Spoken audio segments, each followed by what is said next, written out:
हम दिल्ली सल्तनत पढ़ रहे हैं और ये थर्ड वीडियो है दिल्ली सल्तनत के ऊपर। दिल्ली सल्तनत में हमने देखा था टोटल 5 डायनेस्टीज आती है। एक थी स्लेव डायनेस्टी जिसे हम मामलुक डायनेस्टी भी बोलते थे और उसका टाइम पीरियड था 1206 से 1290। फिर स्लेव डायनेस्टी के बाद आती थी खिलजी डायनेस्टी और खिलजी डायनेस्टी का टाइम पीरियड था 1290 से 1320। अब खिलजी डायनेस्टी के बाद हम पढ़ेंगे, खिलजी डायनेस्टी के बाद आती है तुगलक डायनेस्टी, तुगलक के बाद आते हैं सईद और सईद के बाद आएंगे लोधीज। तो तुगलक डायनेस्टी का जो टाइम पीरियड है वो 1320 से स्टार्ट होता है और यहां से 14th सेंचुरी स्टार्ट हो जाती है, मतलब ये अर्ली 14th सेंचुरी की बात है। अगर मैं आपको थोड़ा बहुत रिकैप कराऊं पहले का, तो हमने देखा था स्लेव डायनेस्टीज में 3 सब डायनेस्टीज आती थी। सबसे पहले थी कुतुबी डायनेस्टी जिसके फाउंडर थे कुतुबुद्दीन ऐबक। फिर फर्स्ट एल्बारी डायनेस्टी थी जिसके फाउंडर थे इल्तुमिश। इल्तुमिश के बाद उनकी बेटी आती है रजिया सुल्तान। फिर सेकंड एल्बारी डायनेस्टी आती है जिसके फाउंडर थे बलबन। हमने देखा था कि बलबन का जो ग्रैंडसन था उसका असैसिनेशन कर देते हैं जलालुद्दीन खलजी और अपनी खलजी डायनेस्टी को एस्टैब्लिश कर देते हैं 1290 में। जलालुद्दीन खलजी 6 साल रूल करते हैं और फिर उनके सन इन लॉ अलाउद्दीन खलजी उनका असैसिनेशन कर देते हैं। अलाउद्दीन खलजी में हमने उनके रिफॉर्म्स देखे थे, हमने उनके मिलिट्री रिफॉर्म्स देखे थे, फिर हमने उनके मार्केट रिफॉर्म्स देखे और लैंड रिफॉर्म्स भी देखे थे। हमने उनके मिलिट्री कॉन्क्वेस्ट भी देखे थे कि उन्होंने फार साउथ तक अपना किंगडम को एक्सपैंड कर दिया था। उन्होंने मलिक कफूर को भेजा था और मलिक कफूर ने डेक्कन और इवन मदुराई जो पांड्या जहाँ पे रूल करते थे वो पूरा एरिया खलजी डायनेस्टी में एनेक्स कर दिया था। अलाउद्दीन खलजी की डेथ हो जाती है 1316 के आसपास और फिर उनके सक्सेसर्स होते हैं जिनका असैसिनेशन कर देते हैं गाजी मलिक, और गाजी मलिक को हम बोलते हैं गियासुद्दीन तुगलक। तो जो गाजी मलिक या फिर गियासुद्दीन तुगलक होते हैं ये अलाउद्दीन के सक्सेसर्स को हटा के अपनी तुगलक डायनेस्टी को एस्टैब्लिश कर देते हैं। तो अब हम तुगलक डायनेस्टी के बारे में पढ़ेंगे। जैसे मैंने आपको बताया तुगलक डायनेस्टी रूल करेगी 1320 से और ये रूल करती है 1414 तक। तो ये टोटल अराउंड 94 इयर्स रूल करती है। और जो ये गाजी मलिक थे ये वार्डन थे नॉर्थ वेस्ट फ्रंटियर के। मैंने आपको बताया था कि अलाउद्दीन खलजी ने नॉर्थ वेस्टर्न फ्रंटियर को फोर्टिफाई करा दिया था और गाजी मलिक को वहां का वार्डन अपॉइंट करा था।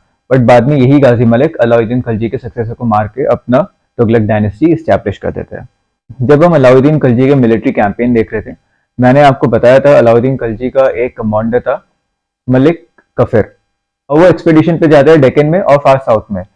तो वहां पे 4 डायनेस्टीज रूल करी थी, ये मैंने आपको बताया था। यादव रूल करी थी डेक्कन में, होयसाला रूल करे थे समुद्र द्वार पे, वारंगल में रूल करे थे ककतिया और मदुराई में रूल कर रहे थे पांड्या। तो मैंने आपको बताया था कि मलिक कफर ने वारंगल के रूलर प्रतपरुद्र को हरा के उनसे काफी अच्छी खासी बूटी ली थी और उनसे ट्रिब्यूट भी पे करवाई थी। याद है मैंने आपको बताया था ये। अब जब अलाउद्दीन खिलजी की डेथ हो जाती है 1316 के आसपास, तब ये प्रतपरुद्र वापस रिबेल करेंगे और इंडिपेंडेंट हो जाएंगे खिलजी डायनेस्टी से। पहले ये एनेक्स हो गए थे, अब ये वापस रिबेल करके इंडिपेंडेंट हो जाएंगे। अब देखिए जो ये घियासुद्दीन तुगलक थे ये अपने बेटे जूना खान को भेजेंगे इन्हीं प्रतपरुद्र से लड़ने के लिए। ये वारंगल के रूलर थे, ये ककतिया डायनेस्टी के थे। मैंने आपको बताया था ककतिया डायनेस्टी वारंगल पे रूल कर रही थी। तो इनके रूलर थे प्रतपरुद्र और सबसे पहले इन्हें मलिक कफिर ने हराया था, बट ये इंडिपेंडेंट हो गए थे खलजी डायनेस्टी से।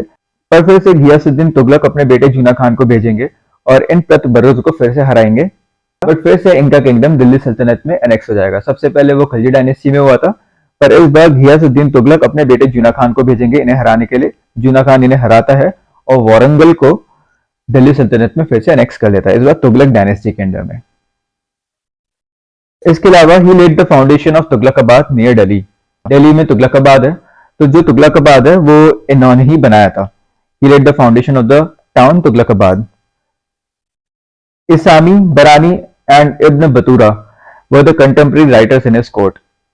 जो ये इब्न बरूता है ये मोरक्कन राइटर थे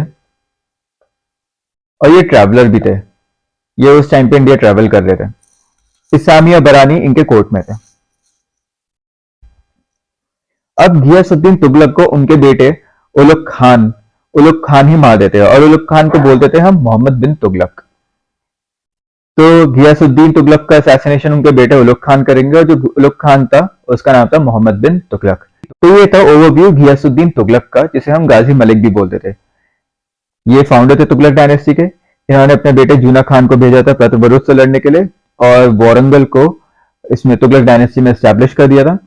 इन्होंने तुगलकाबाद का फाउंडेशन करा था दिल्ली के पास, दिल्ली में ही आता है अभी ये। सामी बरानी और इब्न बतूहा इनके कोर्ट में राइटर थे। जो इब्न बरूता थे ये इनके कोर्ट में नहीं थे, ये मोरक्कन ट्रैवलर थे, बट इनके कोर्ट में ही ये फिर आने लगे थे जब ये इंडिया में विजिट करते थे। ये फेमस है काफी। और इनका असैसिनेशन इनके बेटे उलुग खान, एक तो इनका बेटा था जूना खान, एक था उलुग खान दूसरे बेटे हैं। तो इनका असैसिनेशन इनके बेटे उलुग खान कर देते हैं और सुल्तान बन के अपना नाम रखते हैं मोहम्मद बिन तुगलक। अब हम इन मोहम्मद बिन तुगलक के बारे में पढ़ेंगे। जो ये मोहम्मद बिन तुगलक है ये रूल करते हैं 1325 से 1351 तक। 1320 से 1325 तक रूल करा था इनके फादर ने।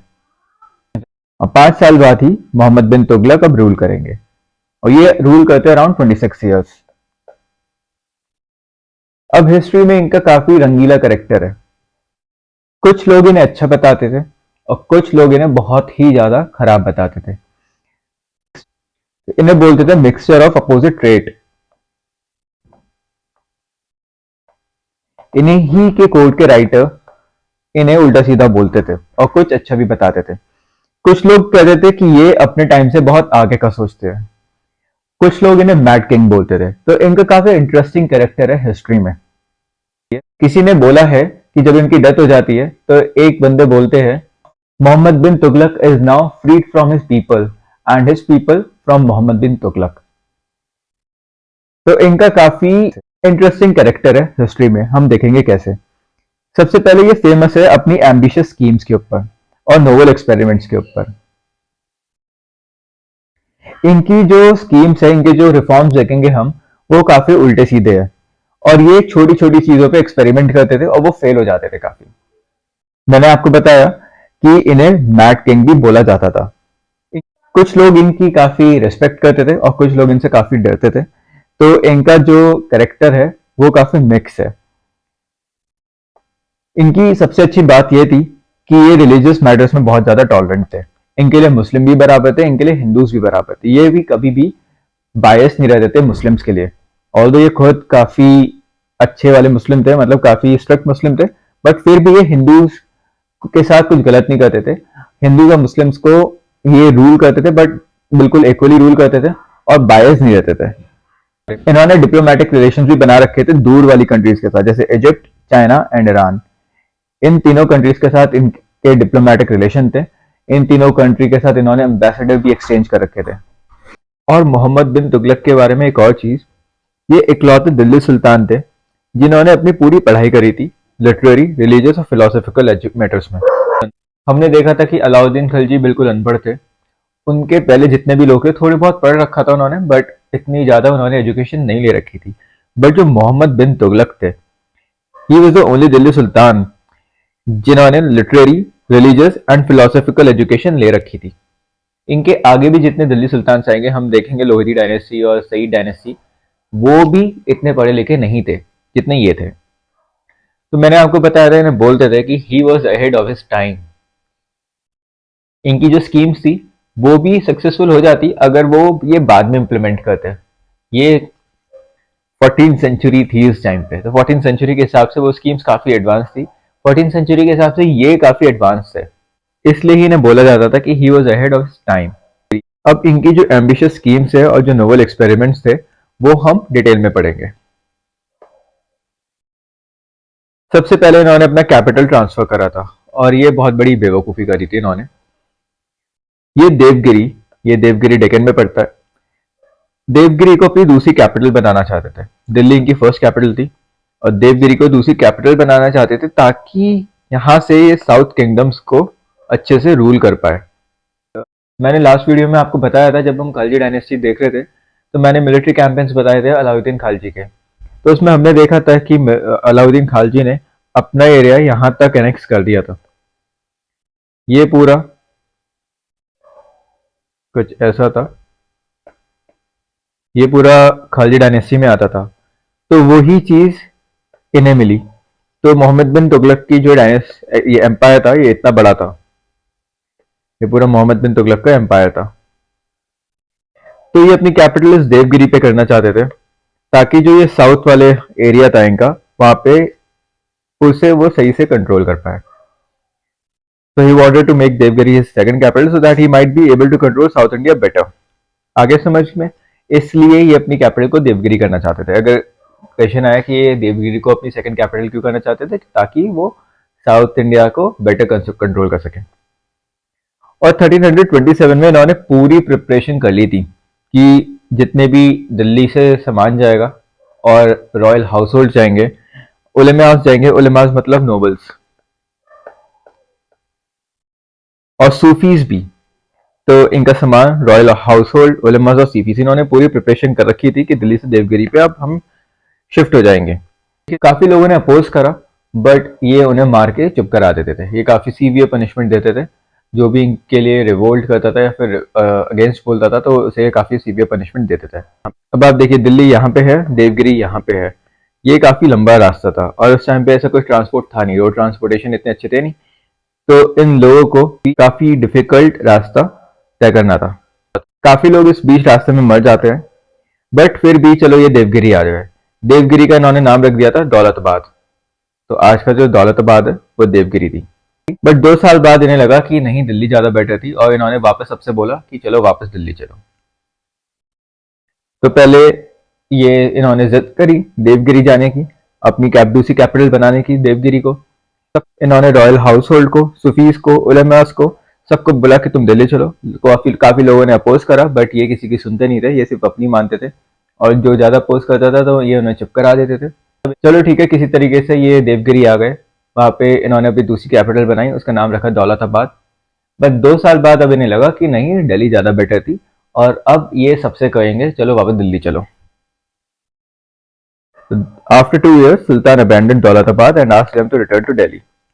तो देखिए कितना बेकार सा एक्सपेरिमेंट था ये। मैंने आपको बताया था ना कि he was famous for his ambitious schemes and novel experiment. तो ये ट्रांसफर ऑफ कैपिटल का एक्सपेरिमेंट था, ये फेल हो चुका था इनका।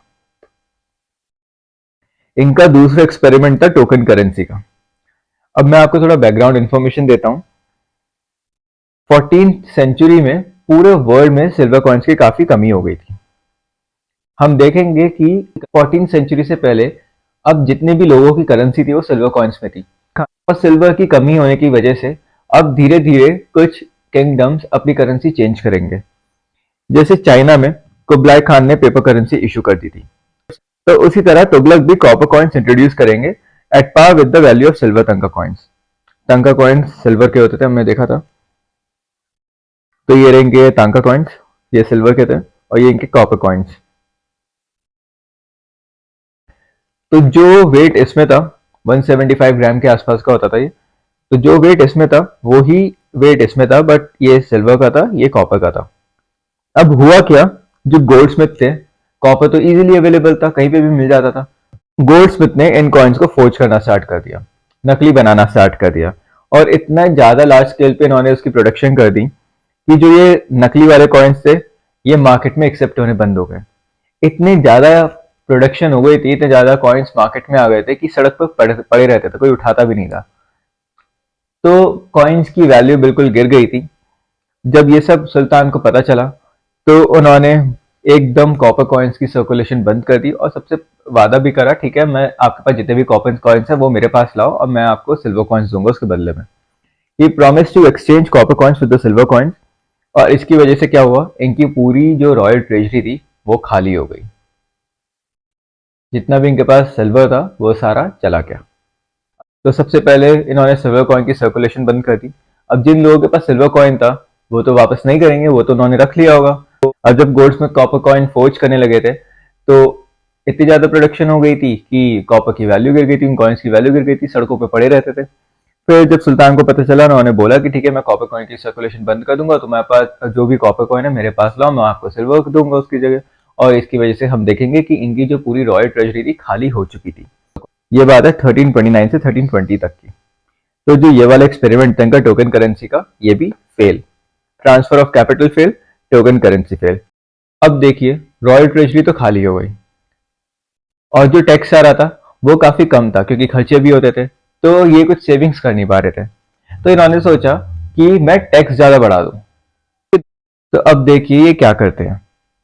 जो इनके दो एक्सपेरिमेंट्स थे, टोकन करेंसी और ट्रांसफर ऑफ कैपिटल वाला, वो फेल हो चुके थे और उसकी वजह से रॉयल ट्रेजरी खाली हो गई थी और काफी ज्यादा पैसा सुल्तान का वेस्ट हो चुका था।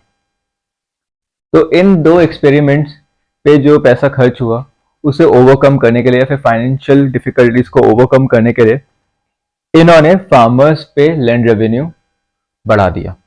और कौन से फार्मर्स के? जो फार्मर्स दाऊब रीजन में रहते थे। जो ये दाऊब रीजन है, ये इसे कहते हैं the land between Ganga and Yamuna.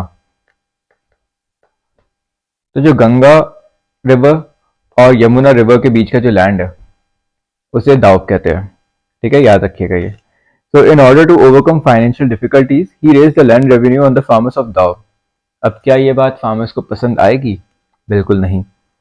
उस टाइम पे फैमिन भी चल रही थी, काफी खतरनाक फैमिन चल रही थी और ये वाला जो दाऊब एरिया था वो काफी गंदी तरह से अफेक्टेड था। अब देखिए, एक तो फैमिन चल रही थी, ऊपर से सुल्तान टैक्स बढ़ा देता है। मतलब एक तो उनकी प्रोडक्शन हो ही नहीं रही, ऊपर से सुल्तान अब टैक्स बढ़ा देगा। तो ये बात क्या पीजेंट्स को पसंद आएगी? नहीं। और इसकी वजह से अब पीजेंट रिवोल्ट करते हैं और जब ये रिवोल्ट करते हैं तो सुल्तान को भी गुस्सा आएगा क्योंकि इन्हें पसंद नहीं था कि कोई इनके अगेंस्ट रिवोल्ट करे।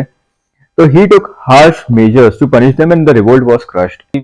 कुछ लोगों को मार देते थे, कुछ लोगों को सीवियरली पनिश्ड करते थे, कुछ लोगों को पब्लिकली डिफेम करते थे, पब्लिकली पनिश करते थे ताकि वो वाला ऑफेंस कोई और ना कर पाए। तो he took harsh measure to punish them and revolt was crushed. मतलब इनकी गलती भी नहीं थी और तब भी इन्हें पनिशमेंट मिली। तो जो ये टैक्सेशन इन दौब वाला एक्सपेरिमेंट था ये भी फेल। अब ये करेंगे एग्रीकल्चर रिफॉर्म्स और ये वाला जो इनका रिफॉर्म होता है ये किसी तरीके से सक्सेसफुल हो जाता है। ठीक है, तो 4 में से 3 तो फेल थे, ये एक इकलौता पता नहीं कैसे सक्सेसफुल हो गया था। इतने सारे फेलियर्स के बाद अब इन्हें लगा कि एक ही तरह का है फाइनेंशियल डिफिकल्टीज को ओवरकम करने का। So he realized that the adequate relief measures and the promotion of agriculture were the real solution to the problem. अब ये एग्रीकल्चर को बेटर करने के लिए कुछ मेजर्स लेंगे और ये जो मेजर्स लेंगे ये पब्लिक के फायदे के लिए नहीं लेते थे क्योंकि इन्होंने टैक्स बढ़ा दिया था दाव वाले एरिया पे। पीजेंट रिवोल्ट कर रहे थे, फैमिन चल रही थी और उनकी प्रोडक्शन भी नहीं हो रही थी। तो एग्रीकल्चर अगर बेटर होगी तो टैक्स भी अच्छा आएगा। ठीक है, प्रोडक्शन ज्यादा होगी तो टैक्स अच्छा आएगा। तो इसलिए अब ये कुछ मेजर्स लेंगे एग्रीकल्चर को प्रमोट करने के लिए। इन्होंने तकावी लोन्स देना स्टार्ट करे। तकावी लोन्स मतलब हो गए एग्रीकल्चर लोन, इसे एग्रीकल्चर लोन्स कहते हैं। इसमें क्या होता है कि फार्मर इस लोन की वजह से सीड्स खरीद सकता था या भी जो भी इक्विपमेंट चाहिए होता था वो सब खरीदता था। So he launched a scheme by which Takavi loans were given to the farmers to buy seed and extend cultivation. अब सीड ज्यादा हो गए, लैंड तो उस टाइम पे होता था काफी, इतनी फ्रेगमेंटेशन उस टाइम पे नहीं थी, तो एक फार्मर के पास काफी लैंड होता था। तो अगर उन्हें सीड्स मिल जाएंगे, उन्हें लोन मिल जाएगा सीड्स के लिए, तो उनकी जो कल्टीवेशन है वो अच्छी हो जाएगी। अब उस कल्टीवेशन के लिए चाहिए पानी, इरिगेशन फैसिलिटी। तो हम देखेंगे कि इन्होंने इरिगेशन भी प्रोवाइड कराई थी।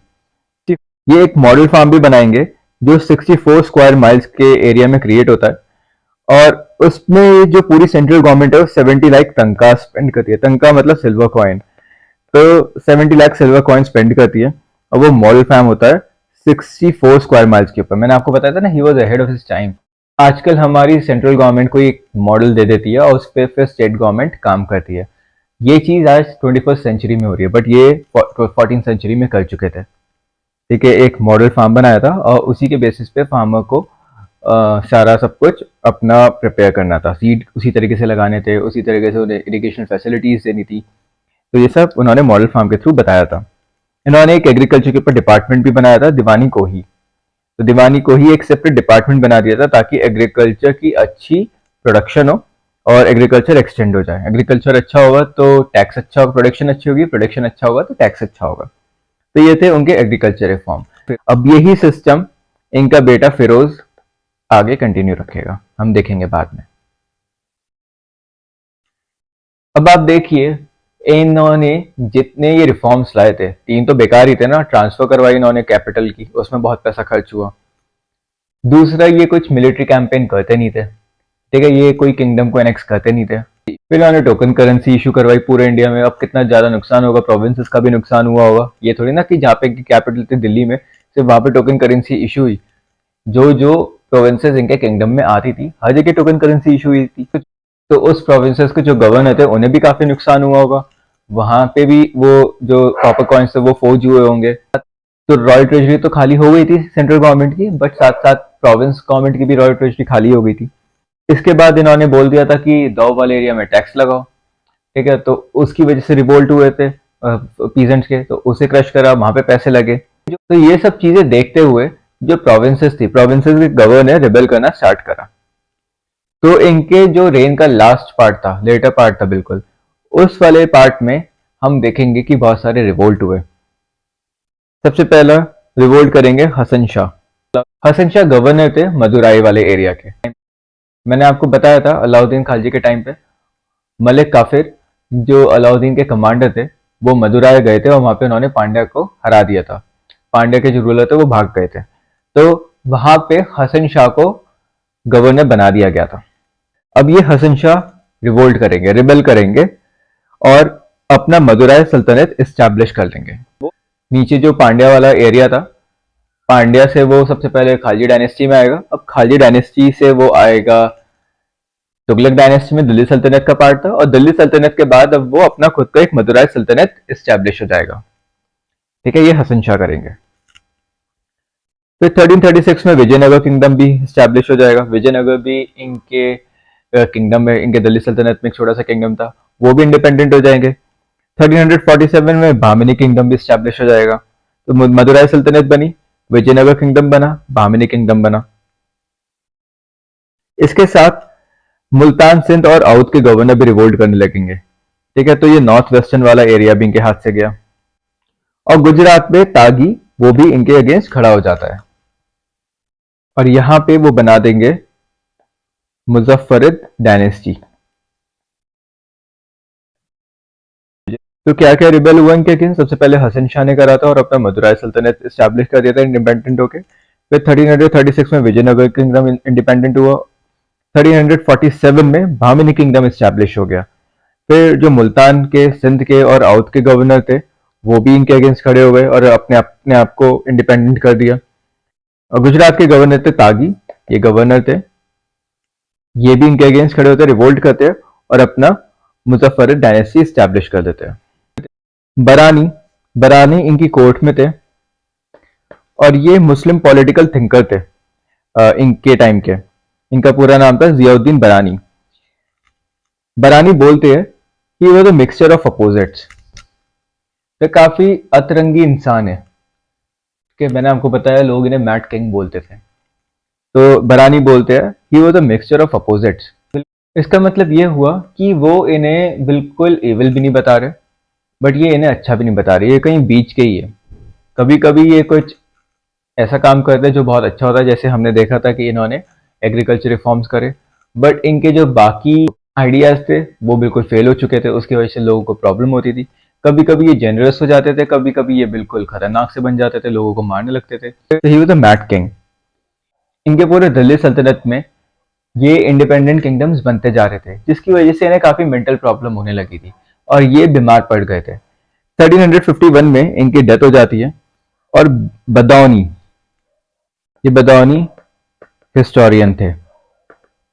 बदौनी बताते हैं sultan was freed from his people and the people from the सुल्तान।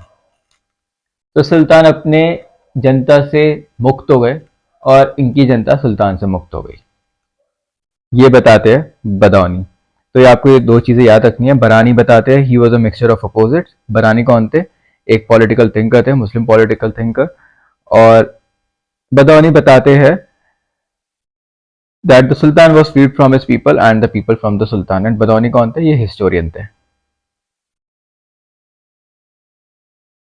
अब 1351 में मोहम्मद बिन तुगलक की डेथ हो जाती है और अब हम इनके बेटे फिरोज तुगलक के बारे में देखेंगे। फिरोज तुगलक का जो रूल होता है वो 1351 से 1388 तक होता है। और इनके रेन में एक मिरेकल हो गया था। इन्हें जो चूज करा था वो नोबल्स ने चूज करा था। मोहम्मद बिन तुगलक की डेथ हुई और फिर नोबल्स ने चूज करा इन्हें, फिरोज तुगलक को नोबल्स ने चूज करा। तो ये काफ़ी डिस्टिंग्विश्ड फीचर था इनके रेन का। मैं आपको बताता हूँ कैसे। जो नोबल्स थे उन्हें हम उलमास भी कहते थे, उलमास। तो जो ये उलमास थे ये हमेशा पावर में आना चाहते थे और ये एब्सोल्यूट मोनार्की में बिलीव नहीं रखते थे। जो उलमास थे ये सोचते थे कि एक बंदे के पास पूरी पावर नहीं होनी चाहिए।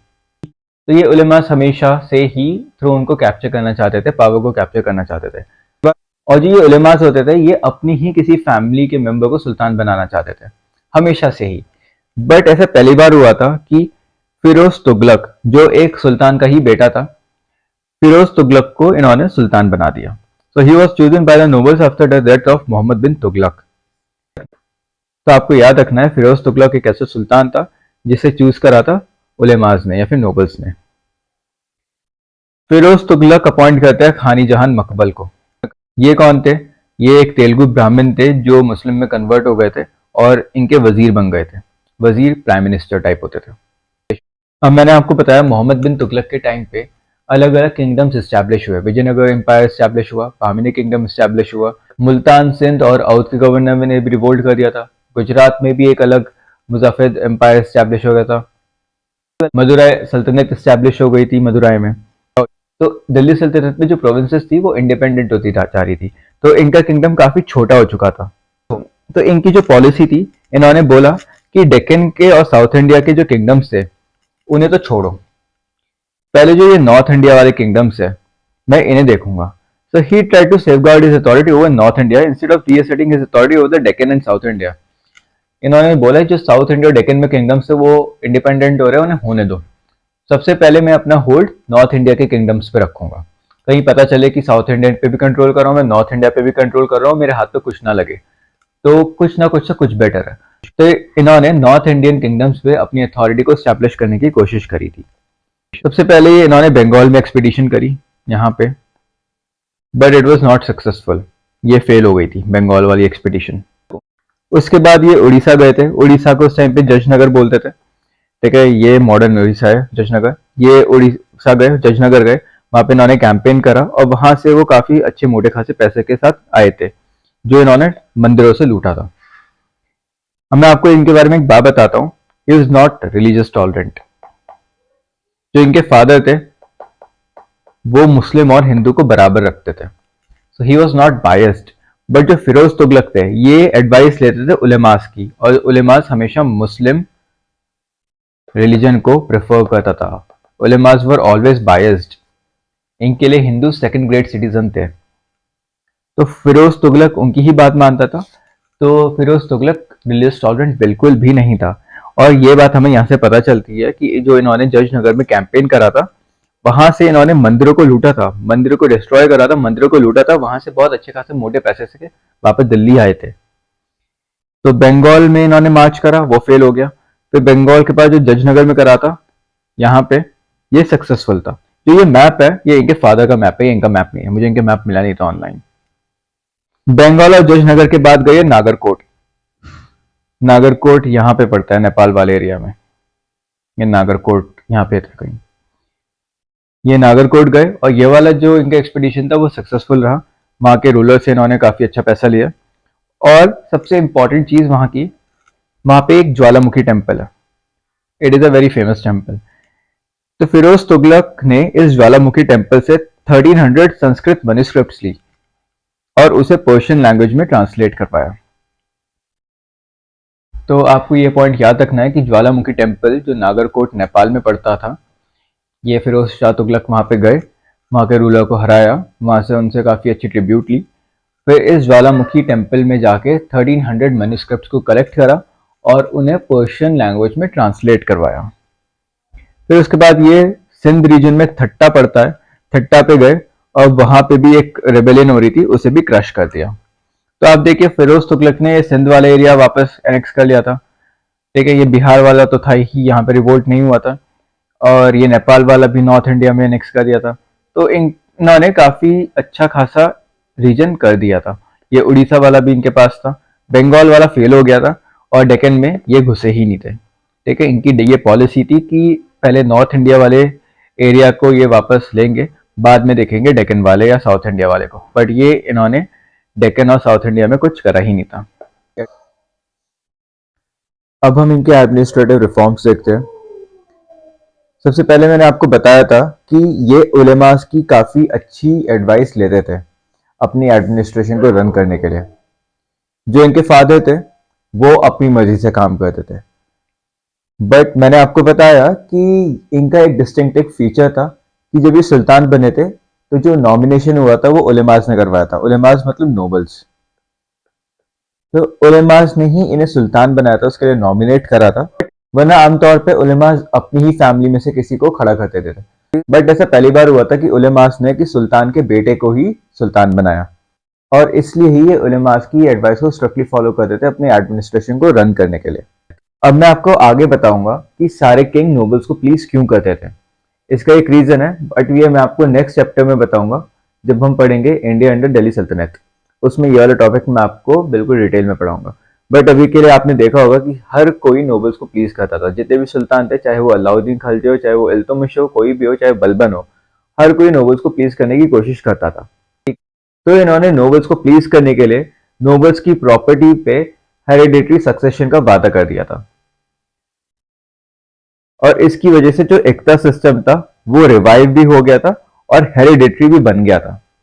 अब मैं आपको एकता सिस्टम के बारे में कुछ बताना चाहता हूँ। हम नेक्स्ट वीडियो में देखेंगे कि 3 टाइप के लैंड्स होते हैं, उसमें से एक होता है एकता लैंड। एकता लैंड देते थे नोबल्स को। एकता लैंड सुल्तान नोबल्स को देता था।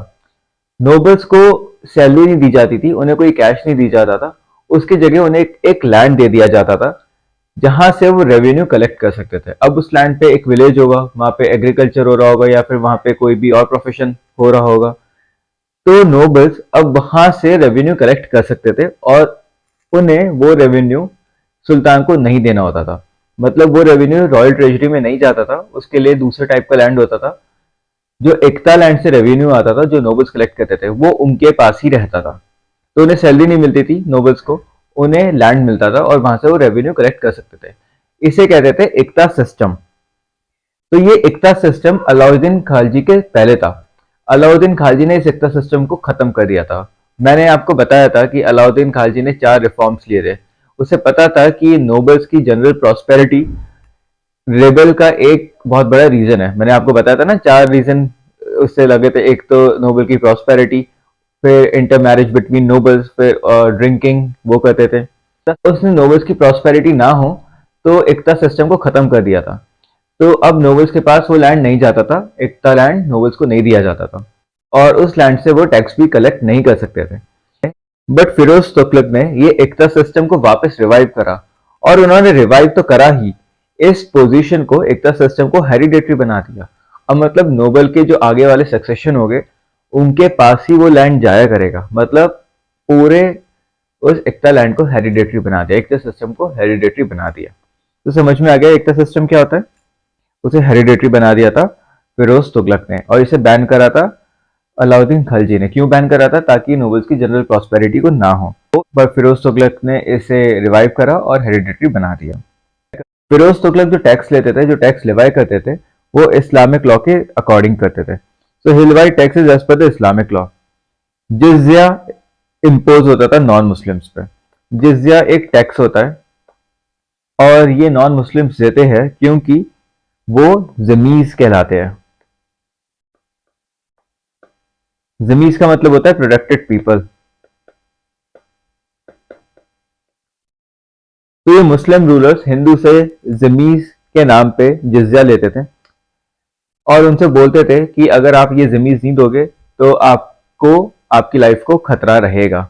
तो आप हमारे जिमी हो, आपको जिजिया देना पड़ेगा क्योंकि आप हमारे जिमी हो, और फिर हम आपको प्रोटेक्ट करेंगे बाकी मुस्लिम से। तो इंडिया में इन्वेड करके ये हिंदू से बोलते थे कि आप हमारे प्रोटेक्टेड पीपल हो, आप हमारे जमीज हो, और इसलिए आपको अब जिजिया देनी पड़ेगी क्योंकि हम आपको प्रोटेक्ट कर रहे हैं मुस्लिम से। अगर हम आप जिजिया नहीं दोगे तो मुस्लिम आपको मार देंगे। तो जिजिया काफी स्ट्रिक्टली इम्पोज होता था। और जिजिया के अलावा और इन इस्लामिक लॉ के अकॉर्डिंगली जो टैक्सेस लिखते थे, इनके अलावा ये इरिगेशन टैक्स भी लेते थे। And he was the first sultan जो इरिगेशन टैक्स लेते थे। ठीक है, अब ये इरिगेशन टैक्स ले रहे हैं, पर ये उसके लिए काम भी करवाते थे। इन्होंने कैनाल डक करवाई थी, इरिगेशन कैनाल, और वेल भी डक करवाया था। और इन्होंने सबसे लंबी जो कैनाल बनवाई थी वो सतलज से हंसी तक थी। ये 200 किलोमीटर तक थी। तो he was the first sultan to impose irrigation tax. तो ये टैक्स काफी लेते थे, इस्लामिक लॉ के अकॉर्डिंगली टैक्स इम्पोज करते थे, जिजिया इम्पोज होता था नॉन मुस्लिम्स पे, और इरिगेशन टैक्स भी इम्पोज करते थे। दिल्ली के आसपास 1200 फ्रूट गार्डन थे जहां से रेवेन्यू आता था। तो जितने ज्यादा फ्रूट गार्डन थे उतने ज्यादा इनके पास रेवेन्यू भी आता था। तो मैंने आपको बताया कि ये इस्लामिक लॉ के अकॉर्डिंगली टैक्स लेवाई करते थे।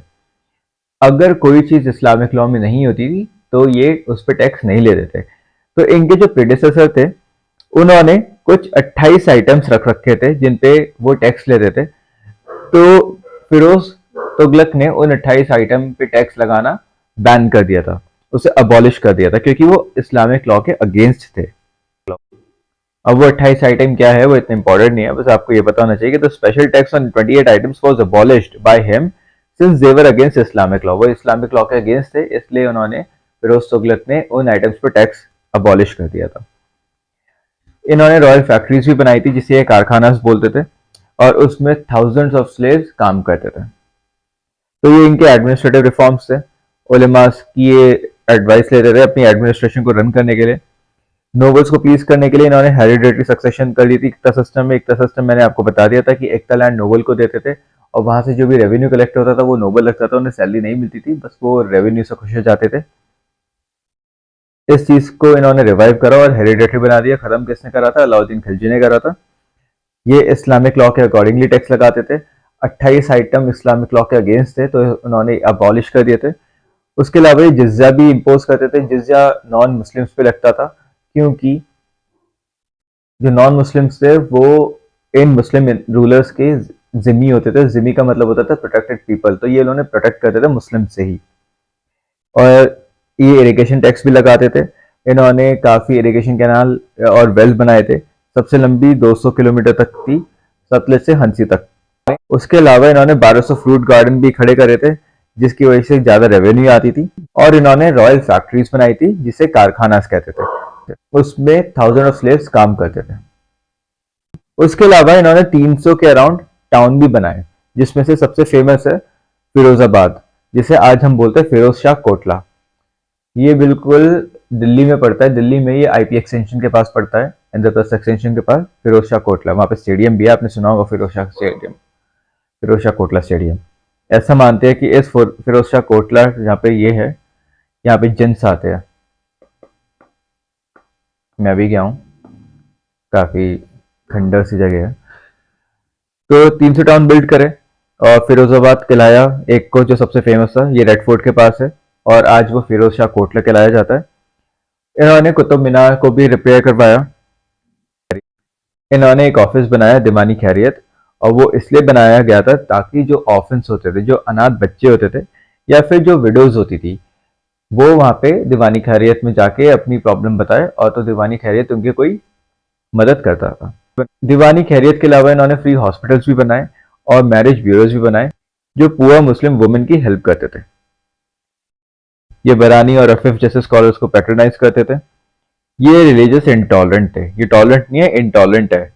ये सिर्फ मुस्लिम्स को सपोर्ट करते थे और हिंदू से नफरत करते थे, क्योंकि एक तो सबसे बड़ा रीजन ये है कि ये उलेमास की एडवाइस पे रिकमेंड करते थे, और उलेमास हमेशा मुस्लिम को ही सपोर्ट करते हैं, क्योंकि उलेमास एक तरीके से पॉलिटिकल हेड तो है ही, पॉलिटिकल एडवाइजर है, बट वो एक तरीके से रिलीजियस एडवाइजर भी होते थे। उसमें रिलीजियस एडवाइजर भी इंक्लूडेड होते थे उलेमास में, नोबल्स में। तो रिलीजियस एडवाइजर है तो वो हमेशा मुस्लिम की तारीफ करेगा, हिंदू से नफरत करेगा। तो इसलिए ही ये रिलीजियस इंटॉलरेंट बन गए थे। इन्हें मुस्लिम्स के अलावा कुछ नहीं दिखता था। हिंदूज इन्हें बिल्कुल पसंद नहीं थे। ये हिंदूज को सेकंड क्लास सिटीजन की तरह ट्रीट करते थे। मैंने आपको बताया, उन पे जिजिया लगाते थे। जिजिया मतलब एक टैक्स होता था, और वो टैक्स इसलिए लगाया जाता था क्योंकि हिंदूज इनके लिए जिम्मी थे, और जिम्मी होता है प्रोटेक्टेड पीपल। इन्होंने अपनी आर्मी में स्लेव्स को काफी ज्यादा बढ़ा दिया था, उनका नंबर। और स्लेव्स कहाँ से आते थे? जो सोल्जर्स हार जाते थे या फिर जो बच्चे उठाते थे ये, उन्हें वो स्लेव्स बना देते थे। इनके पास 1,80,000 स्लेव्स थे। 1,80,000, ये बहुत बड़ा नंबर है। इनकी डेथ 1388 में हो जाती है, और जो इनके सक्सेसर्स थे उन्हें काफी रेबेलियन फेस करना पड़ा था। मालवा और गुजरात वापस इंडिपेंडेंट हो जाता है इनकी डेथ के बाद, और 1398 में तिमूर दिल्ली इन्वेड कर देता है। तैमूर के बारे में हम बाद में देखेंगे। तो तैमूर एक फॉरेनर था जो दिल्ली को इन्वेड करता है और दिल्ली को 3 दिन तक लूटता रहता है। थाउजेंड ऑफ हिंदूज को मारा है उसने उसने बहुत हिंदूज मारे हैं, बहुत ही ज्यादा हिंदूज मारे हैं और इंडिया से बहुत मोटा वेल्थ, बहुत मोटी ज्यादा वेल्थ लेके गया है। वो इंडिया से 1399 में वापस चला गया था। तो इनके रेन में 300 टाउन्स बिल्ट हुए। सबसे फेमस है फिरोज शाह कोटला जो पहले फिरोजाबाद कहलाता था और ये रेड फोर्ट के पास है। इन्होंने कुतुब मीनार की भी रिपेयर करवाई। दीवानी खैरत एक डिपार्टमेंट बना था विडोज और ऑर्फन्स के लिए और free hospitals and marriage bureaus भी बनते थे पुअर मुस्लिम वुमेन्स के लिए। ये बरानी और रफीफ जैसे स्कॉलर्स को पैट्रोनाइज करते थे।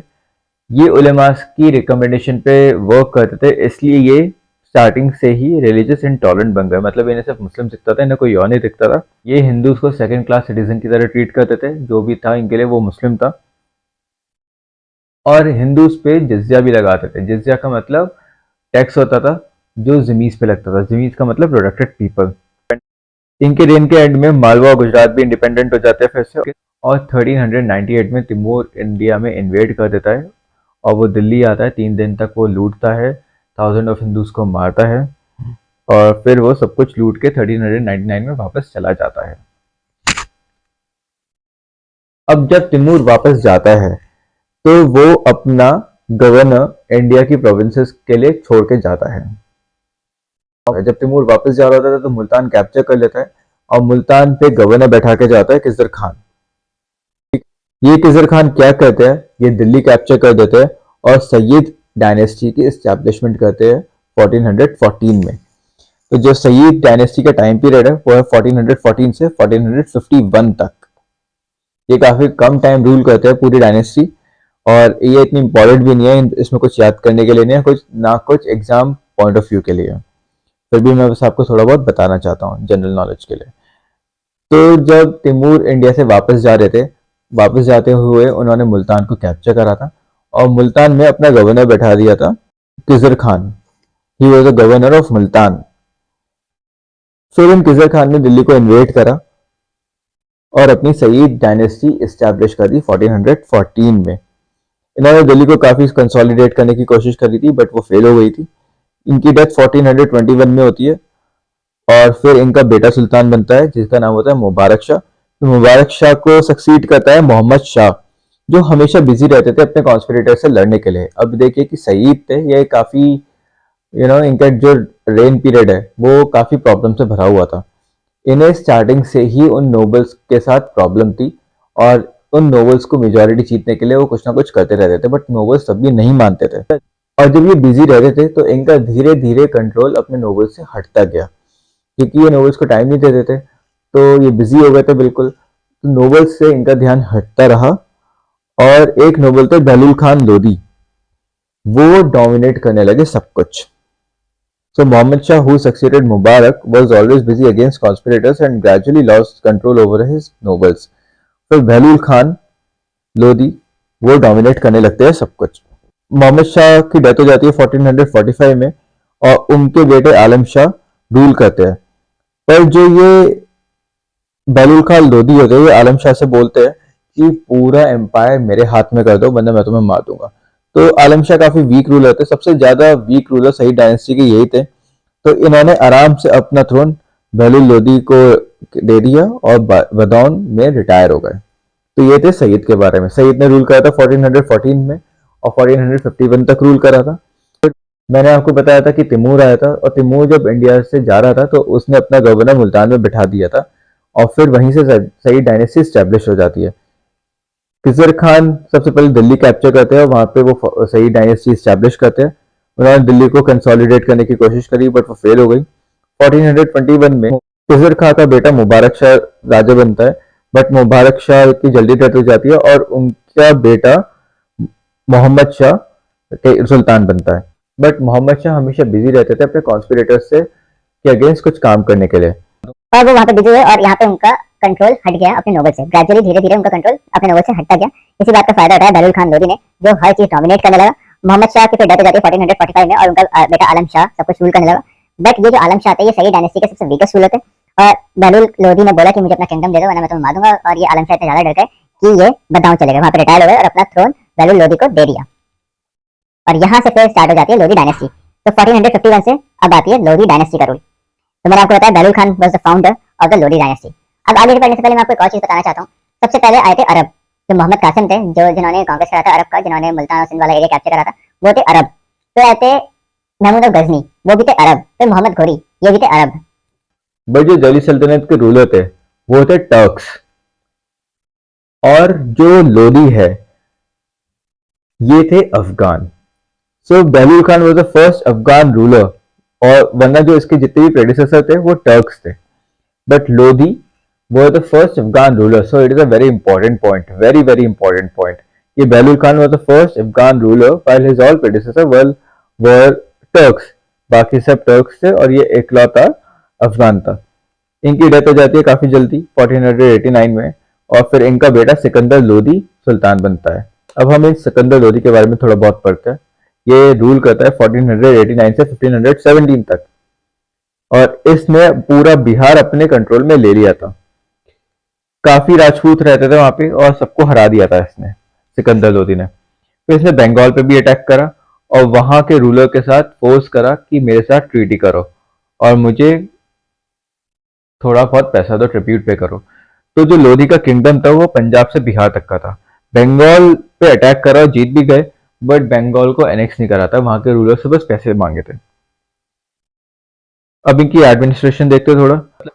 इन्होंने रोड्स बनाई थी और इरिगेशनल फैसिलिटीज भी दी थी, और इन सब चीजों से पीजेंट्स का बेनिफिट हुआ था। बट ये सबसे बड़े बाइगट थे। बाइगट का मतलब ये बस अपना ओपिनियन सोचते थे, बाकी का ओपिनियन गया भाड़ में। तो ये वाज बाइगट, और इन्होंने बहुत सारे हिंदू टेम्पल्स को डिस्ट्रॉय करा है, और हिंदूज पे इन्होंने बहुत रिस्ट्रिक्शन लगाई है, और ये हिंदू से नफरत करते थे। इन्होंने हिंदूज पे बहुत अत्याचार करे, उनके बहुत सारे टेम्पल तोड़े, बहुत सारे हिंदूज को मारा है। फिर इनके बेटे आते हैं, सिकंदर लोधी के बेटे आते हैं इब्राहिम लोधी। वो 1570 से 1526 तक रूल करेंगे। वो बहुत ही ज्यादा बदतमीज थे, he was a very arrogant, और वो नोबल्स की या फिर उलेमास की या फिर किसी की भी ओपन कोर्ट में बहुत ज्यादा बेइज्जती कर देते थे। बहुत ही ज्यादा बेइज्जती करते थे, बहुत ही ज्यादा ह्यूमिलेट करते थे सबके सामने। और जो उनके अगेंस्ट रिवोल्ट करता था ये उन्हें जान से मार देते थे। इनके खुद के अंकल ने रिवोल्ट करा था, जिनका नाम था अलाउद्दीन। इनके खुद के अंकल ने रिवोल्ट करा था इनके अगेंस्ट, बट इब्राहिम लोधी ने अपने खुद के अंकल को भी मार दिया था। अब पंजाब का एक गवर्नर था दौलत खान लोधी। एक बार वो उनकी कोर्ट में गया था जहां पे इब्राहिम लोधी ने दौलत खान लोधी की बहुत ही ज्यादा बेइज्जत करी थी खुलेआम। और ये जो डिसअफेक्शन हुआ वो किंग और कोर्टियर, कोर्टियर मतलब नोबल, किंग और कोर्टियर में बहुत ज्यादा कॉमन हो गया था। और इसी की वजह से फिर ये दौलत खान लोधी, क्योंकि ये थक चुके थे इससे, इब्राहिम लोधी से, ये दौलत खान लोधी बाबर को इंडिया बुलाएंगे और बाबर से बोलेंगे कि अब तुम आओ इंडिया, इंडिया में को इन्वेट करो और अपना रूल यहाँ पे स्टैब्लिश करो। तो बाबर कौन थे? बाबर थे फाउंडर ऑफ मुगल एम्पायर। तो उन्हें कौन बुलाता है? दौलत खान लोधी। तो दौलत Khan Lodhi invited Babur to invade India. Babur marched against Delhi and killed Ibrahim Lodi in the first battle of Panipat in 1526. फिर बाबर इंडिया आते हैं, दिल्ली भी आते हैं, और वहां पे होती है फर्स्ट बैटल ऑफ पानीपत, और ये होती है 1526 में, जिसमें इब्राहिम लोदी मर जाते हैं और बाबर जीत जाते हैं। तो ये था लोदीज के बारे में। लोदी के फाउंडर थे बहलूल खान, और ये अब तक के सबसे पहले अफगान रूलर रह चुके हैं। इनसे पहले कोई भी अफगान नहीं था, इनसे पहले सब टर्क्स थे। बहलूल खान के बेटे थे सिकंदर लोधी। तो सिकंदर लोधी के बारे में थोड़ा बहुत पढ़ते हैं। उसका रूल था 1489 से 1370 तक। उसने बिहार भी अपने कंट्रोल में कर दिया था, नेपाल भी अपने कंट्रोल में कर दिया था, और काफी राजपूत स्टेट्स थी वो भी अपने कंट्रोल में कर दिया था। बंगाल में भी अटैक करा और वहां के रूलर के साथ पीसी कंक्लूड करने में सफल हो गए। और ये बाइगट थे, ये हिंदू टेम्पल्स को डिस्ट्रॉय करते थे, हिंदू से काफी ये हेट करते थे और उन पे काफी रिस्ट्रिक्शंस लगाते थे। अब सिकंदर लोधी के बेटे होते हैं इब्राहिम लोधी। इनका रेन होता है 1570 से 1526 तक, काफी कम छोटा रेन होता है, 9 साल के आसपास का। ये बहुत ही ज्यादा एरोगेंट होता है, बहुत ही ज्यादा बदतमीज होता है, बहुत ही ज्यादा बदतमीज। ये अपनी नोबल्स की ओपन कोर्ट में इंसल्ट करते थे, इन्हें फर्क नहीं पड़ता था कि कौन सुन रहा है क्या कौन देख रहा है, इन्हें बस अपना ही दिखता था, जो इन्होंने सोच लिया वही है बस। तो इब्राहिम लोधी बहुत ज्यादा एरोगेंट थे, ओपन कोर्ट में बेइज्जती करते थे, ह्यूमिलेट करते थे। जो उनके अगेंस्ट रिवोल्ट करता था ये उन्हें जान से मार देते थे, और अलाउद्दीन इनके जो सगे अंकल थे उन्होंने भी रिवोल्ट करा था बट वो भी बच नहीं पाए थे। फिर एक बार दौलत खान लोधी की बहुत ज़्यादा बुराई कर दी थी। खुद ये कोर्ट में बैठे थे और उन्होंने कुछ बात करी होगी तो इन्होंने दौलत खान लोधी को बहुत ही ज़्यादा सुनाया था, जिसकी वजह से दौलत खान लोधी काफ़ी परेशान हुए थे और उन्हें बिल्कुल अच्छा नहीं लगता था। तो ये दौलत खान लोधी क्या करते हैं, ये दौलत खान लोधी बाबर को इंडिया इनवाइट कर देते थे। अब Babur is the founder of Mughal empire. अब ये बाबर को इंडिया में इनवाइट करेंगे, बाबर इंडिया आते हैं और दिल्ली में इन्वेड करते हैं और वहां पे इब्राहिम लोधी को मार देते हैं फर्स्ट बैटल ऑफ पानीपत में, जो होती है 1526 में। तो ये था लोधी के बारे में। तो ये चैप्टर खत्म हो गया। अब नेक्स्ट वीडियो में मैं आपको बताऊंगा इंडिया अंडर दिल्ली सल्तनत, कि दिल्ली में उस टाइम पे या फिर पूरे इंडिया में उस टाइम पे क्या पॉलिटिकल कंडीशन थी, सोशल कंडीशन कैसी थी, इकोनॉमिक कंडीशन कैसी थी, ये सब हम नेक्स्ट वीडियो में देखेंगे।